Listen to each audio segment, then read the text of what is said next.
Nagarjuna Sagar project reservoir పూర్తి నీటి సామర్థ్యంతో నిండే అవకాశం ఉన్నందున ఈ నెల 5న ఉదయం 8 గంటలకు Nagarjuna Sagar project radial crust గేట్లను ఎత్తున్నట్లు జిల్లా కలెక్టర్ సి నారాయణ రెడ్డి తెలిపారు.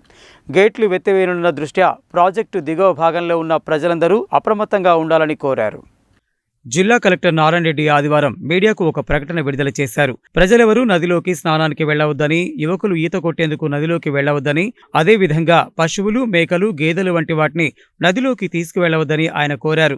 ప్రస్తుతం శ్రీశైలం ప్రాజెక్టు నుండి నాగార్జున సాగర్ ప్రాజెక్టుకు భారీగా వరద కొనసాగుతున్నదని, ఏ సమయంలోనైనా నాగార్జున సాగర్ ప్రాజెక్టు రిజర్వాయర్ పూర్తి నీటి నిల్వ సామర్థ్యానికి చేరుకుంటుందని తెలిపారు. ప్రాజెక్టు పూర్తి సామర్థ్యం 312.505 టీఎంసీలకు గాను ఇప్పటి వరకు 266.358 టీఎంసీల సామర్థ్యానికి చేరిందని, శ్రీశైలం ప్రాజెక్టు నుండి వరద ఉధృతి కొనసాగుతున్న దృష్ట్యా నాగార్జున సాగర్ ప్రాజెక్టు రిజర్వాయర్ పూర్తి సామర్థ్యానికి ఏ సమయంలోనైనా చేరుకునే అవకాశం ఉందని కలెక్టర్ తెలిపారు. దీనిని దృష్టిలో ఉంచుకొని 5వ తేదీన ఉదయం 8 గంటలకు Nagarjuna Sagar project radial crust గేట్ల ద్వారా సుమారు 2 లక్షల క్యూసెక్ నీటిని దిగువ భాగానికి వదిలివేయడం జరుగుతుందని తెలిపారు. అంతేకాక శ్రీశైలం నుండి సాగర్ ప్రాజెక్టుకు వచ్చే వరదను దృష్టిలో ఉంచుకొని నీటి విడుదల ఉంటుందని తెలిపారు. అందువల్ల నాగార్జున సాగర్ దిగువ ప్రాంతంలో ఉన్న ప్రాంతాల ప్రజలు అప్రమత్తంగా ఉండాలని కోరారు. కింది భాగంలోని ప్రజలు ఆస్తి నష్టం, ప్రాణ నష్టం వంటివి జరగకుండా సంబంధిత మండలాల,